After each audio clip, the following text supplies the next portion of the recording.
One. Hello, listeners, and thank you for checking out Our Yard Podcast. This is episode 17. It's amazing to think that we even went this far. Today is the Raw review, and what else can I say? Go ahead and bite the pillow and close your eyes. We're going in Raw.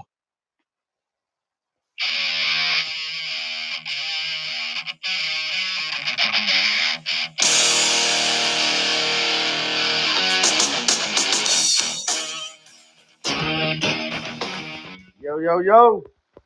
Ooh. Hell yeah. This is Our Yard Podcast again with your co-host Swaggy T and Ye Old Hogmaster. We're just here fucking around. We're going to go over this last Monday Night Raw that just happened. And that's right, last night. And it was a hell of an episode.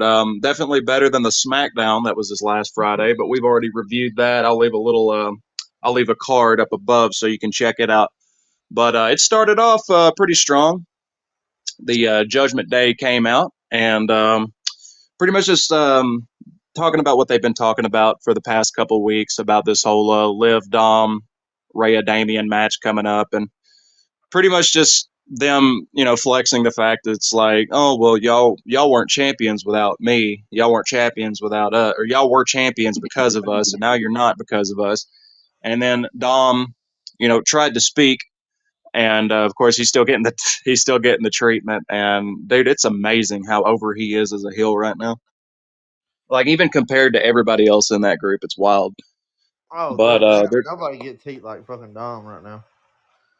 The only person I can think comes close to it is like on actual heat from people that want to see him is Gunther. It's the only one I can think of, and a big part of that is because he's going against Randy Orton. Dominic, it don't matter who he's going against; he's just got next level heat right now, and it's amazing to see. But anyway, speaking of Mysterios, here came his father with the LWO to let everybody to basically tell him is that you're a lost soul, you're going down a bad road right now, and I really just wish you would, just like come home. The kids miss you. And shout out Jack Harlow, I guess. But anyway, they wound up having a four-way tag match. And please correct me if I'm wrong, Harley, as well as the listeners in the comments. This is the first tag match that Finn Balor and JD McDonough have been involved with in any capacity since they won the tag team championship. And this wasn't even for the title. So that's kind of aggravating. Yeah, like where's our goddamn tag team division on Raw, motherfuckers? I know, literally, it's like everybody's involved in storylines right now. But I mean, there's a lot of tag teams. Like, I mean, you could potentially pull in some tag teams from like TNA, Yeah, um, like the Rascals and people like that. But I just it's just a weak ass ACC. division right now. Somebody bring somebody in from fucking Yeah, somewhere. somebody. But anyway, the match itself was pretty good, I have to admit. Um, with that being said, Judgment Day, Dominic winds up getting the pin on his dad once again, thanks to Liv Morgan. And before they're fully able to destroy the LWO the way they want to, here comes the Terror Twins to get their comeuppance after what happened to them last week, and they've been getting like slowly more and more destructive with what they're doing to the Judgment Day. But damn, South of Heaven choke slam from on Carlito and a riptide on JD McDonough.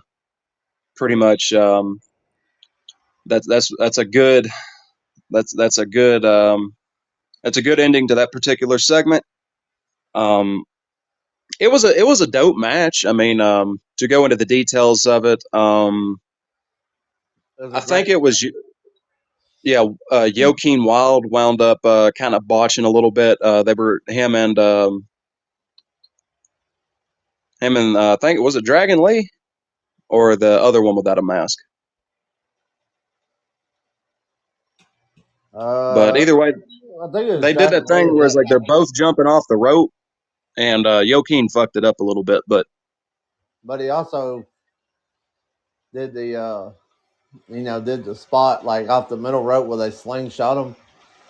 Oh yeah, dude, that was crazy to watch. That son of a bitch probably got I know he had to get 25 foot in the air. Like that son of a bitch was high. He Yeah, not to mention he probably flew 25 feet in one direction as well. Like Oh that was yeah. an insane bump, insane trust I put into the Judgment Day. That was definitely one of the high points of the match. And like I said, the Terror Twins came in at the end of it and just pretty much had their way with the Judgment Day. And moving on from that, it went into the triple threat for the Intercontinental. It went into the Jay Kofi and Cross kind of showed Is it like what the matches were going to be for the rest of the night, and yeah, it was absolutely it was. I mean, these two matches we're going to talk about them later on, but they were absolutely wonderful to watch. And in my opinion, I feel like the right people won. But oh yeah. next up on the card, we had the as Harley calls them, the Lesbian Shield versus Lesbian Damage Shield. Control. Ooh. Mm, that's right. That's their name. I ain't Definitely calling not them. for everyone, but they're great workers. I'm not calling them the gosh damn other bullshit. I'm The calling them Fear the Lesbian Fusion Shield team. Collective. Yeah. It's the Lesbian Shield versus Damage Control. And the week after week, like, I can talk about Io Sky and like how it just like her technique and abilities in the ring is out of this freaking world. Like, and she's getting pretty damn good on like promos and stuff, like backstage promos. Oh yeah, Like she's gotten a lot better. Like, good. Like for a while, like Triple H was just letting them do Japanese, like talking their natural, like their home language. And then it was like, and then they've been like actually dropped like the last few promos and stuff they cut in English. That's actually pretty. Like, I mean, shit's actually pretty good. It's not like like it would have been, 5 or 6 years ago. They'd have been, some real stereotypical, borderline racial shit. nice. We just got canceled. Yeah. No, you know what I'm saying? Like that's how it would have been. Like if like if Vince was still there, like it would have been like some stereotypical Dude, BS. You if, know what I'm if saying? Vince was still in charge, they'd be coming to the ring in full fucking geisha. Like, they'd be I mean, coming out like the full fucking robe and like it would be awful. Like, I know exactly what you're saying. yeah. But damn. Anyways, I'm not getting on all that shit. But yeah, Io Sky, she is awesome, brother. She could go. Honestly, I'm trying not to. I'm trying to just do top, like not get too far into it. But like, I saw something where they were talking about like nobody like the women's the bit like the Liv and Rhea story. It like somebody's like, well, it don't need a belt. Well, like it don't, but somebody's like, but it does because like nobody else can carry a women's like nobody could carry the women's title like a storyline like that. I'm like, bullshit. I'm like, fucking Io Sky's right there on fucking Raw now. Like, hell, look at Mm-hmm. that run she had on SmackDown last year, dude. Like, brother, Io Sky could be the Raw's women champion if you want. Like, she could go take it from Rhea or, you know, Liv or whatever. Live. Like, I'm just saying if Rhea won it back from Liv, which I'm assuming she probably will.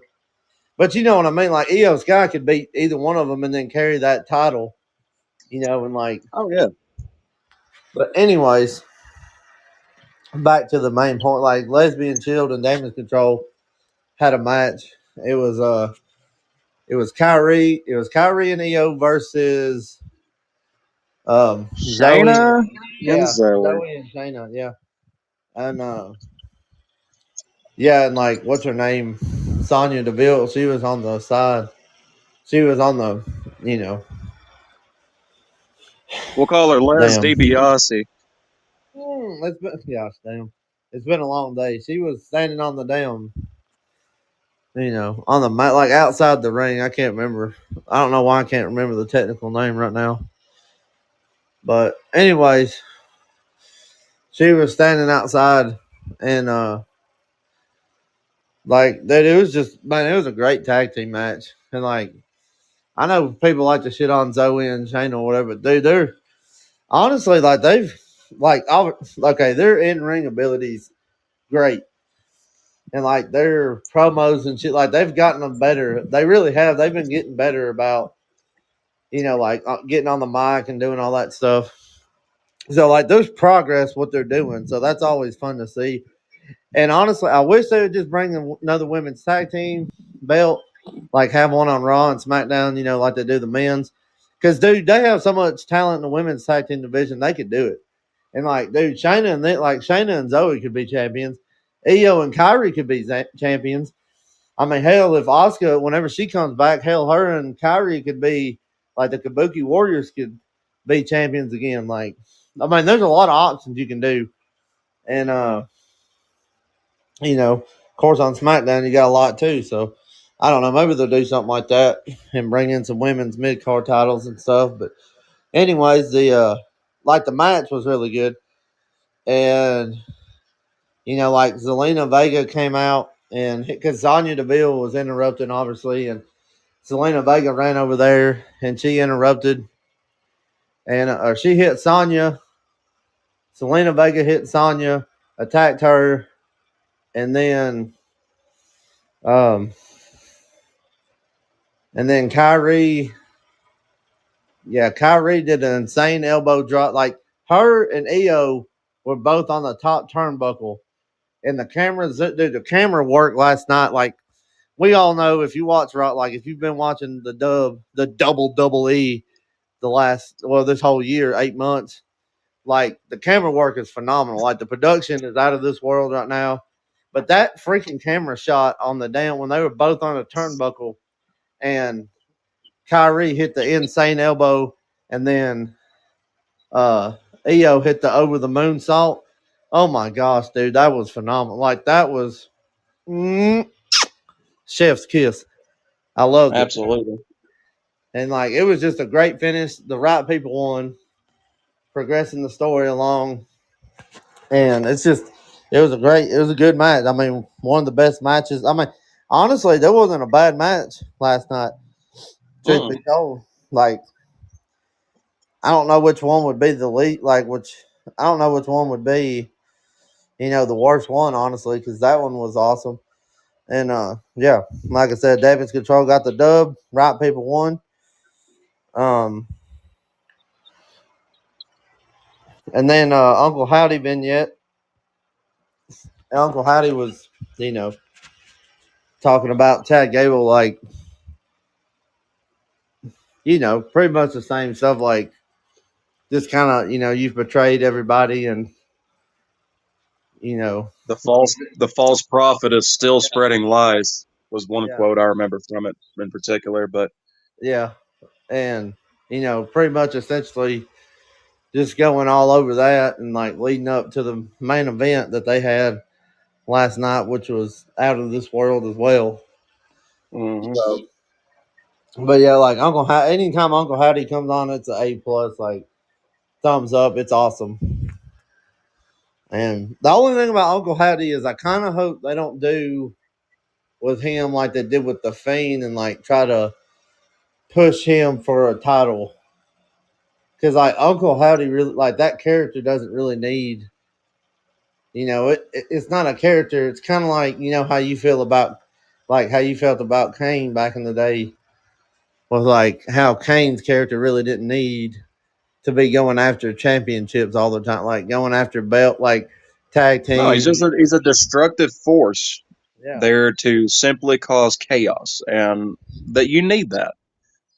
Mm-hmm. You always But need that's what, that. but that's what they needed.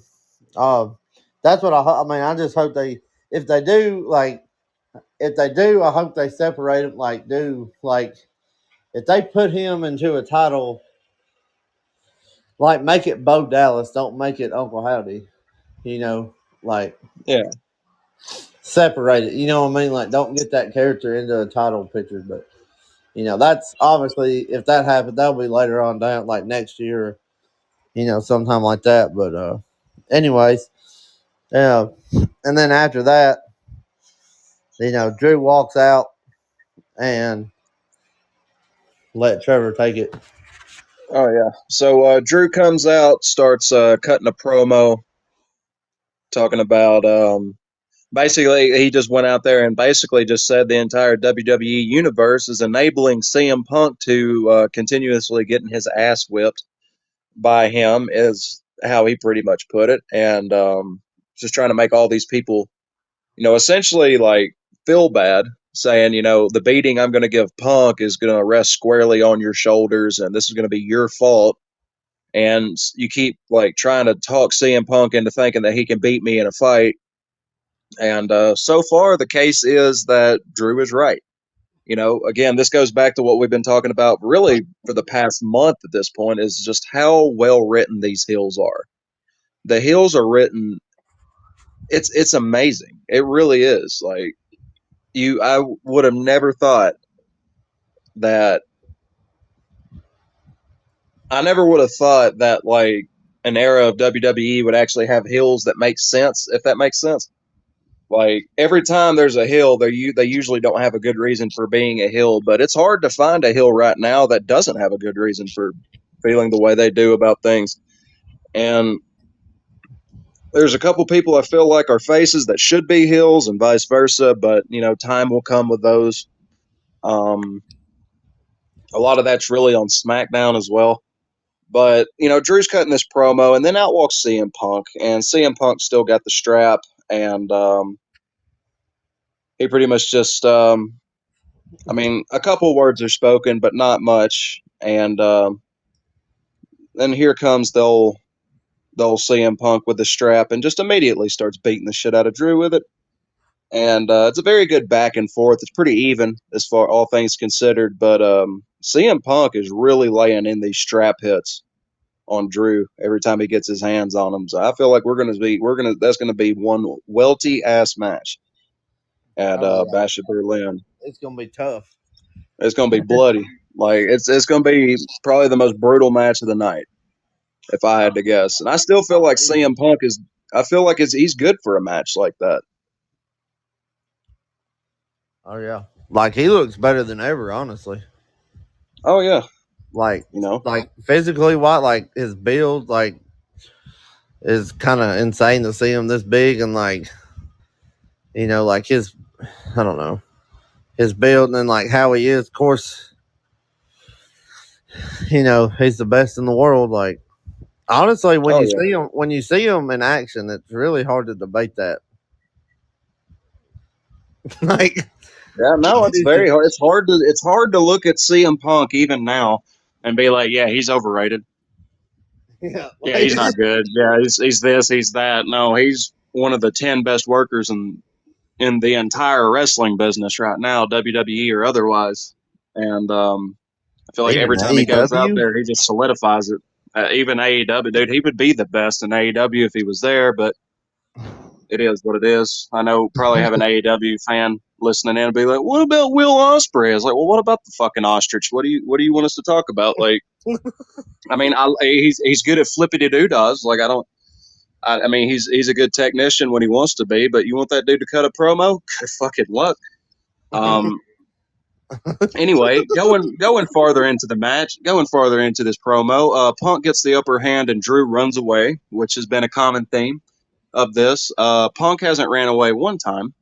The only time that Drew hasn't ran away is when they have to be separated from each other.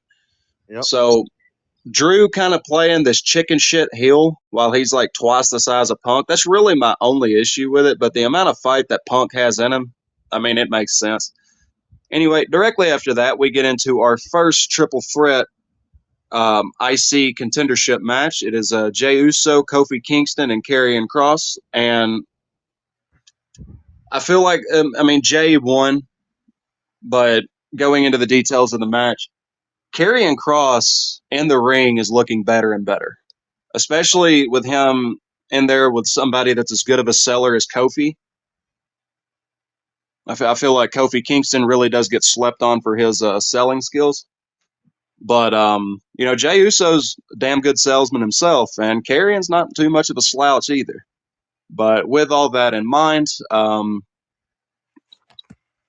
Kingston hit, I think it was Jay. It was supposed to be for Kerry, and that's kind of the end of the match right here. Is when business started picking up, as Jr. would say. Kofi hits Jey Uso with a Trouble in Paradise intended for Karrion Kross, and Jey Uso rolls out of the ring. Karrion Kross winds up giving him a he puts him in that hammerlock for a minute, and Kofi winds up kind of reversing it and kind of like he reversed it, but like Karrion threw him out of the ring, pretty much incapacitated him for the rest of the match. And then here comes Jey Uso with the spear and the Uso splash to win the match. And again, I do feel like the right person won because right now Kofi, like the New Day and the Final Testament, I feel like it's a slow burn kind of storyline, but it's getting better. Slowly but surely, it is getting better. Um, I still feel like this was the right decision, although there is another triple threat later on that we will talk about that I still feel like the right person won, but at the same time, all six of the people that were in these triple threat matches, they're involved in storylines one way or another. But Jay's is more directly tied in with the IC titles, so I really do feel like he was the right one to win. Um, Other than that, right after that, Gunther, little Gunther promo. Um, he's talking his shit as he always does, and pretty much just doubling down on what he told Randy Orton a while back, um, calling him a failure and his family's a failure and all that. And right after that, we had Randy Orton walking down to the ring, and I will let Harley take over. Yeah. So Randy comes out, and honestly, man, like I was just watching it last night, like in trance. I was like, dude, that might have been a top 5 best Randy Orton promo. Yeah. Like Randy was cooking, dude. Like he was just making valid points everywhere. Like he was busting on the crowd. He's like, it took you 15 years to learn my damn song. He's like, I love That's y'all so singing cool. it. And Thanks, France. yeah. And just like Randy just doing his, and it's like, a typical Randy promo is like, I'm Randy Orton.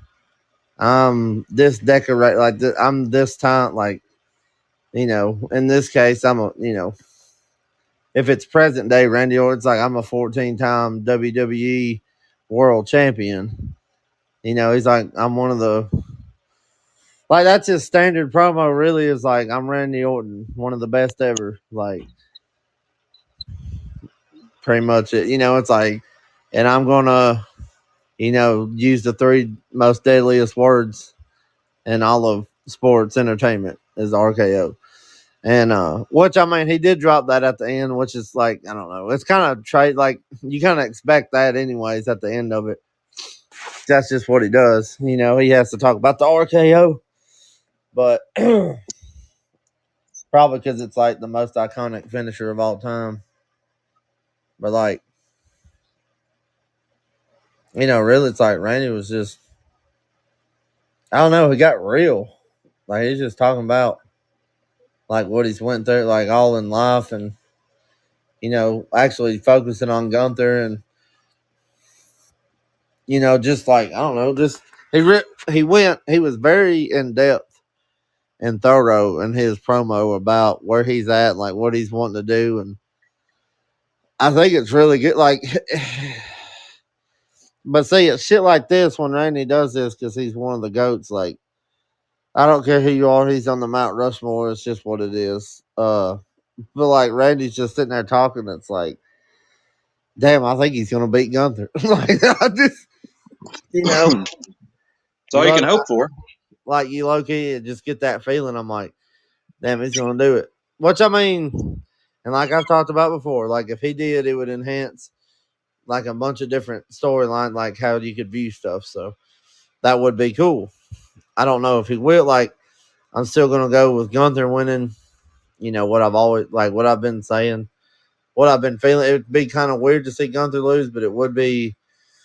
But I mean, if he did, I've talked about, you know, it could enhance like Randy could be 15 time, and then it could lead into him and John Cena going, and John Cena winning Cody's belt and winning being 18-time champion, and Cody went or Randy beating John Cena and being a 17-time champion. If he did beat Gunther, he'd be 15 and win that, be 17.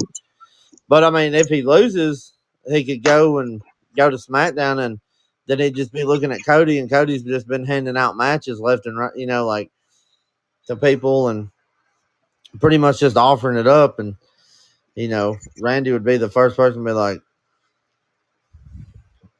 it would make sense.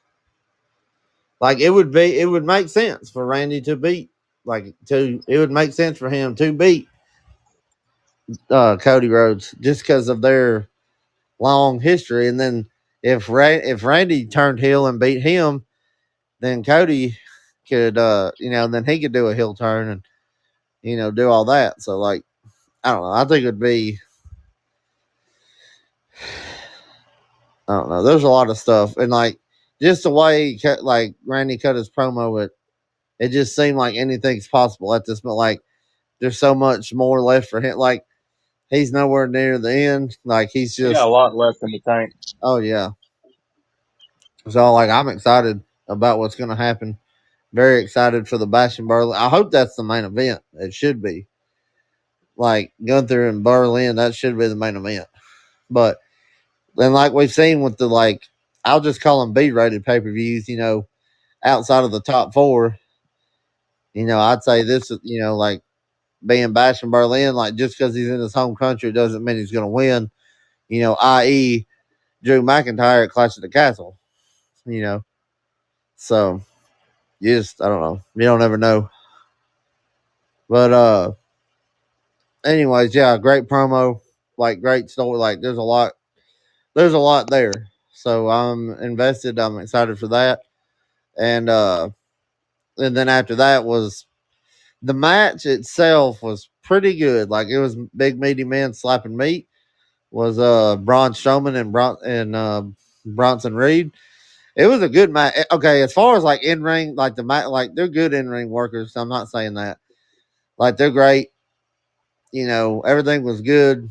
But like as far as like what happened after they got out of the ring, it doesn't compare. And it's like I guess you could say that would probably be the worst match of the night. Which in any other setting, like any other show, like if you had that the worst match, or like that would be the best match. Like that would probably be best match of the night or second. Like I mean, it was a damn good match. But like what happened after they got out of the ring and they went backstage and like Bronson Reed's running from Braun Strowman, he picks up a trash can, throws it at him, and then they just start throwing like people get in the way and they just start throwing people at each other. Like you ever you ever hit a motherfucker with another motherfucker? Like that's what he did. Dude, it was crazy. Like they were just going after it, and like I don't know, it was insane, You honestly. ever beat a fuck with a fuck? Yeah, like it was just wild, man, and it's just like watching all that go down, and like you're just on the edge of your seat, like what the fuck's about to happen? What's happening? Then they get out into the car, and poor old Chrysler 300 didn't stand a motherfucking chance with Nope. with 700 pounds of meat hitting it.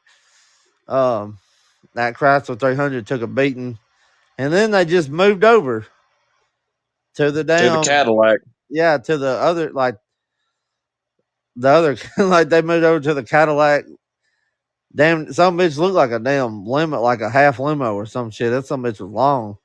I don't know what the hell it was exactly, but they moved over to that Cadillac. Dude, Bronson Reed took a hell of a bump. Like Braun Strowman threw him over the hood, and he slid and took a nasty hit. He took a nasty bump on the fucking asphalt. Like that shit was tough. I was like, damn, Mhm. brother. And like then he picks up a pipe and starts hitting Braun Strowman. I'm like, what the fuck? Throws him on the roof. I was like, ain't no damn way he's about to do this shit.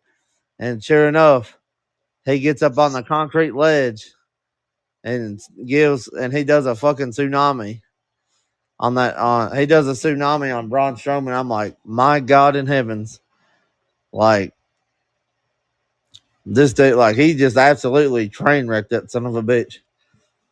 Goodnight Cadillac too. All the windows busted out. Yeah, it was, dude. It was insane. I was like, holy shit.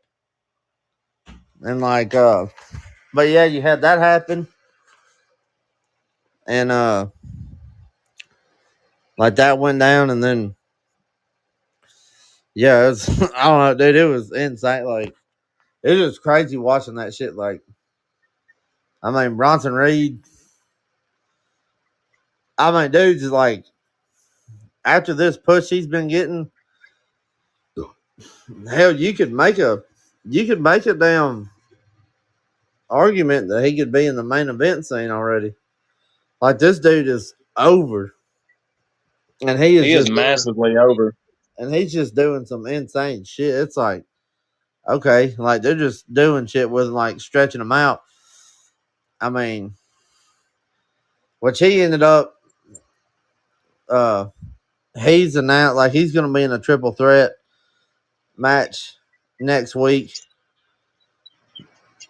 Damn, I can't remember who he's going to be in a triple threat match to qualify for the fatal four way to see who faces uh Braun Breaker for the IC title. Which brother Bronson Reed right now he could win that son of a bitch and nobody would even care. Like nobody would even bitch about Braun Breaker losing it. Honestly, like that's what kind of heat this dude's bringing right now.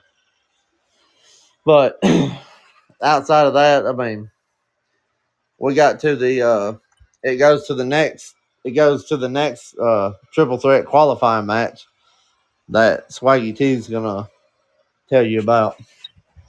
Oh yeah, and what a match it was. I would say it was my personal favorite of the triple threats, and probably, in my opinion, like second or third best match of the night. So, as far as the wrestling that happened on this particular episode, it was stellar, just top notch, truthfully. And yeah, so the triple threat itself was The Miz, Pete Dunne, and Xavier Woods for the another. It's the Intercontinental number one contender tourney, and before it cut to break, The Miz doing tornado DDTs off of the damn barricade is not something I thought I would be seeing, but here we are, year of our Lord 2024, and 43-year-old Michael Mazanin, Mazanin just doing his little thing, and he's just phenomenal, dude. Like the Miz is like he's one of those dudes. It's like obviously he's kind of lost a step since he's in his 40s, but not much of one, maybe a half a step. Because this dude is still one of the most exciting people on the company. Anytime he gets in the ring, it don't matter who he's going against. Yeah. Kind of backtracking to last week when he had that match with Bronson Reed. There for about half a second, you thought he was about to win the match till he hit that tornado DDT on the chair and he kicked out at one, and it was like, yeah, okay. But anyway, Miz puts on a hell of a show. Um, Pete Dunne is getting better and better in the ring every single week by a lot, by a very large margin. The amount of improvement he's been showing, I could see him being he's going to be an intercontinental champion one day. Easy, probably multi-time. He's going to run the mid card there for a minute. But I do feel like between him and Xavier Woods, those are two people that they need singles titles on them. Xavier Woods needs to get a title at some point. I'm hoping after he breaks up with Kofi, because I mean they didn't really touch into that storyline as much as they have been the past few weeks. They had a segment I think before Kofi went out for his match, Yeah. basically saying like Oh yeah, I'm glad two grown men can sit here and talk about our emotions with each other.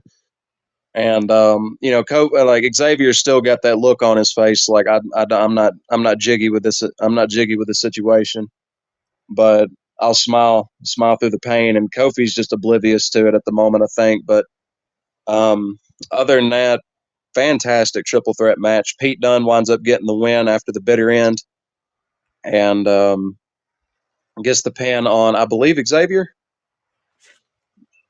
because Miz was out of the ring at that point. And I Yep. feel like they are. I feel like they're slow burning another Miz heel turn, which is something he could definitely. I mean, he's one of the best heels of the last 20 years.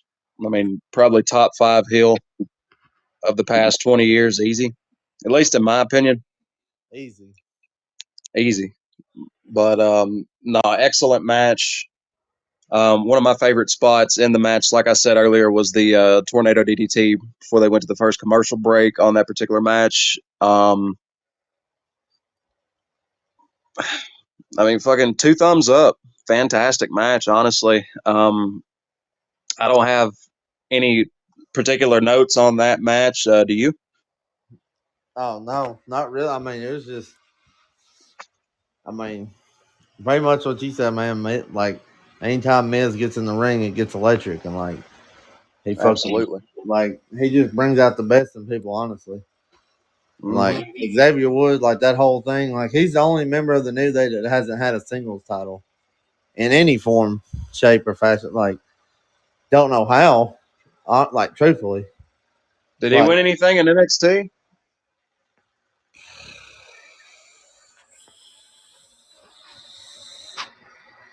mm,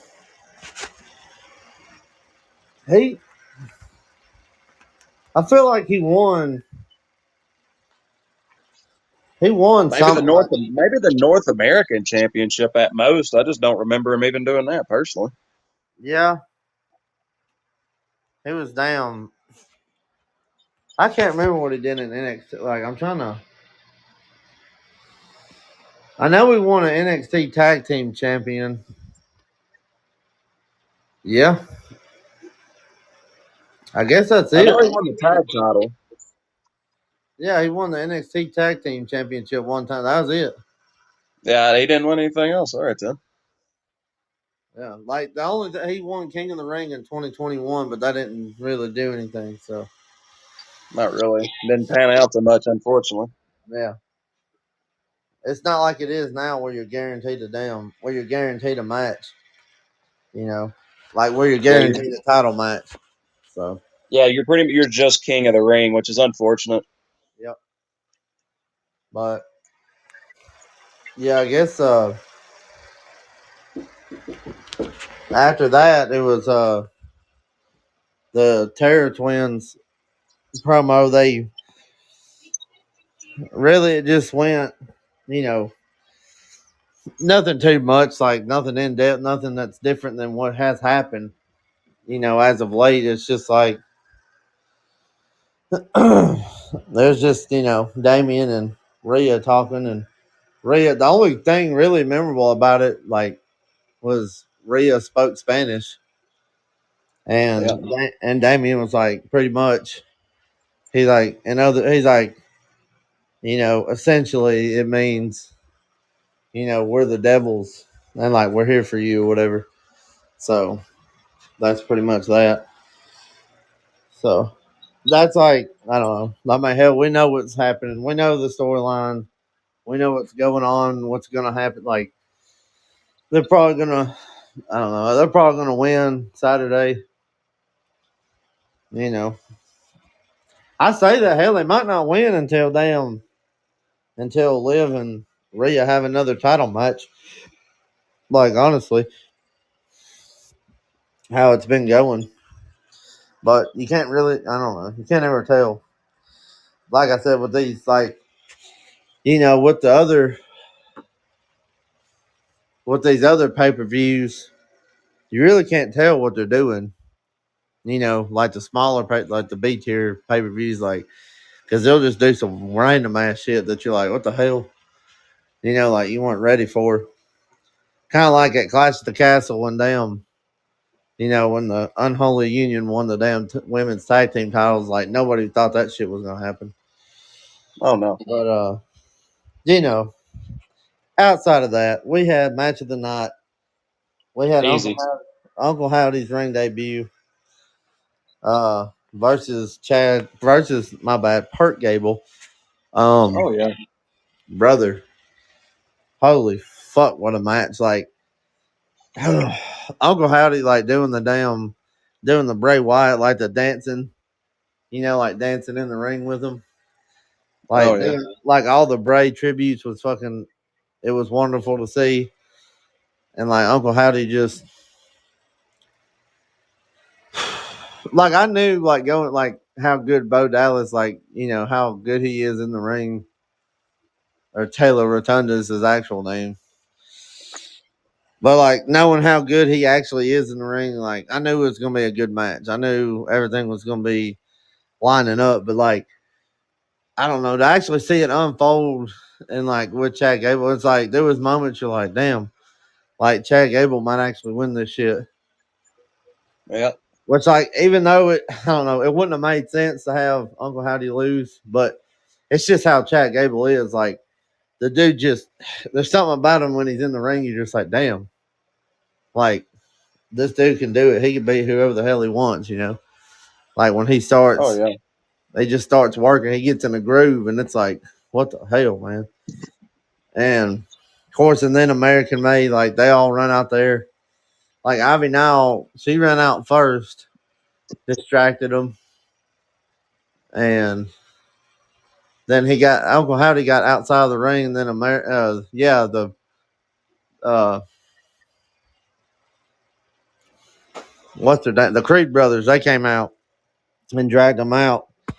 Creed brothers dragged Uncle Howdy out of the ring, took him by the barricade, and like they were beating the hell out of him. And he was just laughing, and then the lights cut off, and then here comes Eric Rowan and Dexter Loomis and Joe Gacy, and they just commenced to whooping the piss out of him.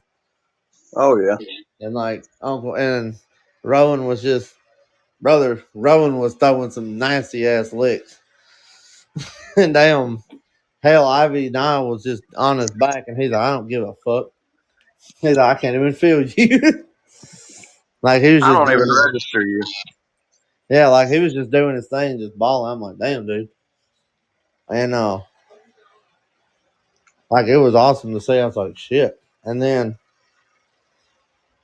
like Uncle Howdy he was doing his thing, like just that character, like Uncle Howdy doing his thing. I said that because I'm trying to just put it into words, really. Like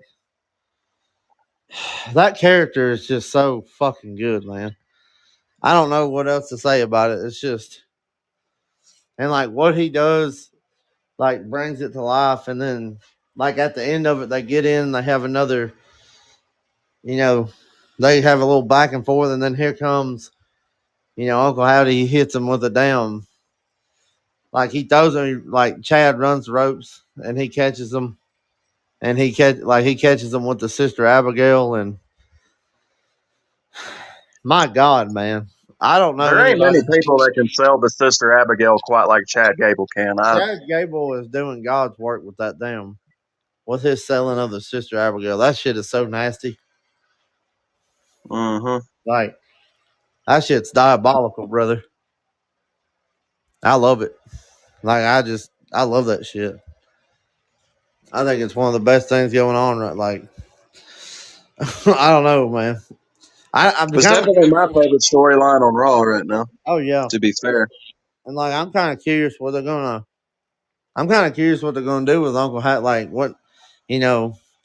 And this is probably not the end of the Chad Gable shit, but I am just curious about like who's next. You know, like Well, I well, wonder if it wouldn't be Gunther because yeah, of what they did to Giovanni Vinci. It would make sense. I mean, if their whole gimmick is like, if you turn your back on your family, you're our number one target.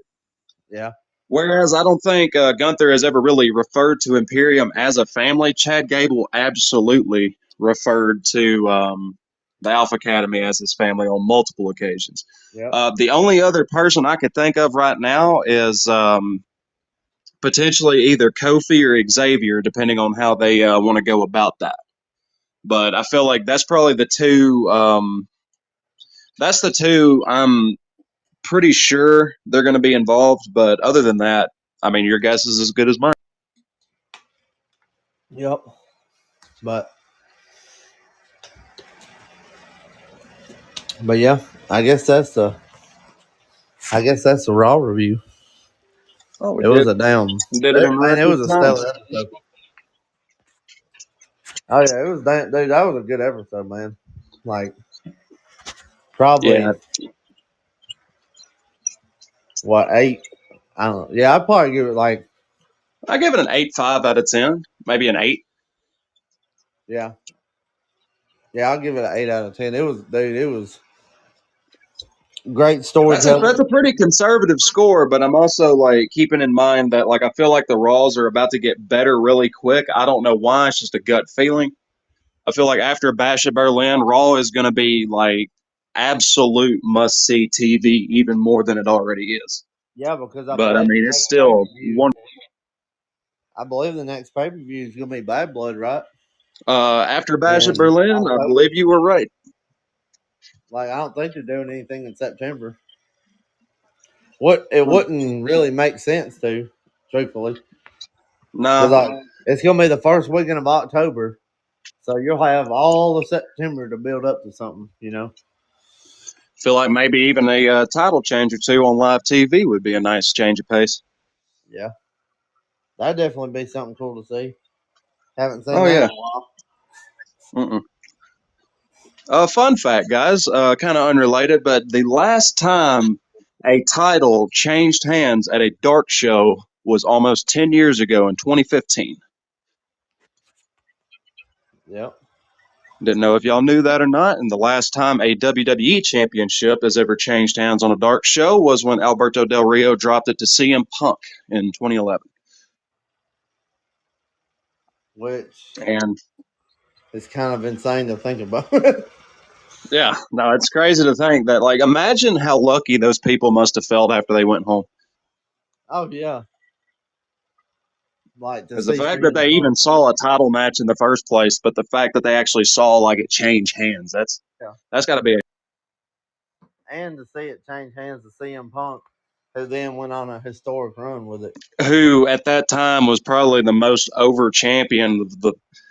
Definitely, he was the guy in 2011. Like the summer of Punk.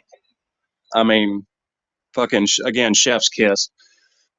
But anyway, yeah, that was the Raw review. Like we said, 8.5 out of 10, pretty conservative score. But we're looking forward to the future, expecting these Raws to get just infinitely better Yep. after Bash at Berlin. So That's where we're at. anyway, with that in mind, this has been episode 17 of Our Yard Podcast. Thank you for listening. Don't forget to like, subscribe, hit that notification bell, eat a bowl of tortilla chips, throw your hamster into a blender, do whatever you want to. We don't care. But And with that in mind, don't play leapfrog with a unicorn. correct. And I love you guys. We're going home. You don't have to hold on anymore.